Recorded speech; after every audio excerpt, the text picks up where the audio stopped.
બોટાદ જિલ્લામાં કુપોષણ મુક્ત ગુજરાત બનાવવા માટે પોષણ માહની ભવ્ય ઉજવણી ચાલી રહી છે। બાળકો, સગર્ભા માતા અને ધાત્રી માતા થાય છે અગત્યની પ્રવૃત્તિઓ। સરકાર દ્વારા બાળકો, કિશોરીઓ, સગર્ભા સ્ત્રીઓ અને ધાત્રી માતાઓને પોષણયુક્ત આહાર મળી રહે તે માટે રાષ્ટ્રવ્યાપી પોષણ અભિયાન શરૂ કરવામાં આવ્યું છે। આ વર્ષે ઉજવણીમાં આવી રહેલા 7મા તબક્કાના પોષણ માહની ઉજવણી અને એનિમિયા નિવારણ, ગ્રોથ મોનિટરિંગ, જરૂરી સેવાઓ વિતરણ તેમજ પોષણ ભી પઢાઈ ભી મુજબ બાળકોને પોષણક્ષમ આહાર પૂરો પાડવા સહિતની પ્રવૃત્તિઓ સાથે કરવામાં આવી રહી છે।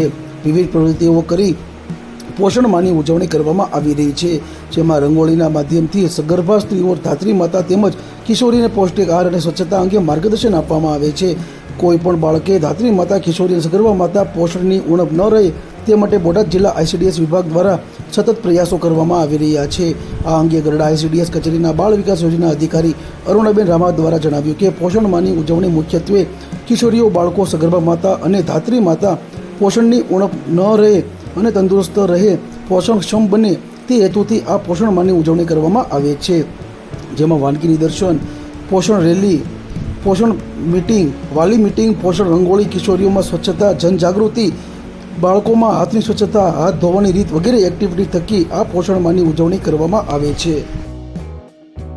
મારું નામ રામાવત અરુણાબેન જગદીશભાઈ, ઇન્ચાર્જ CDPO ગરડા ઘટક 1, મુખ્ય સેવિકા ગરડા સિટી। અત્યારે ગુજરાત સરકાર દ્વારા 7મા પોષણ માસની ઉજવણી થઈ રહી છે।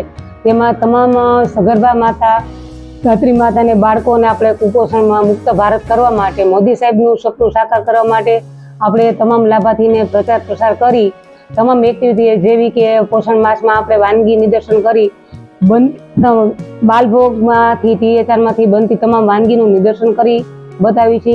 બાફેલી તળ્યા વગરની વાનગી બનાવવાનું બહેનોને સમજાય, તેમાંથી શું શું પોષણ મળે એ વિશે લાભાર્થીને પ્રચાર પ્રસાર બધું સમજાવી રહ્યા છીએ। રોજની અલગ અલગ થીમ પ્રમાણે કિશોરીનું, સગર્ભા માતા, ધાત્રી માતા અલગ અલગ વાલી મિટિંગ કરી વિસ્તારમાં બાળકોને અમુક પ્રવૃત્તિ બહેનો દ્વારા કરાવી તમામ વાલી ગ્રુપમાં મેસેજ મૂકી અને એક્ટિવિટી કરાવી રહ્યા છે। તેમજ રોજે રોજ પોષણ માસની એન્ટ્રી પણ ડેશબોર્ડમાં કરી રહ્યા છીએ। જેમ કે લાલ પીળા બાળકો હોય એવા, પછી અતિ ઓછા વજનવાળી સગર્ભા ધાત્રી માતા કોઈ બી હોય, કિશોરી જે આવતીકાલની માતા છે એ કિશોરી અત્યારથી આપણે આવતીકાલની માતા બની એ માટે ઘડતર કરી રહ્યા છીએ। પોષણ માસનો હેતુ મોદી સાહેબનું હેતુ સપનું સાકાર કરવા માટે કુપોષણ મુક્ત ગુજરાત માટે તમામ પ્રયત્ન કરી રહ્યા છીએ। મારું નામ જાપડિયા મુકેશ, ગરડા ઘટક 2માં BC તરીકે બ્લોક કોર્ડિનેટર તરીકે હું કામ કરી રહ્યો છું અત્યારે।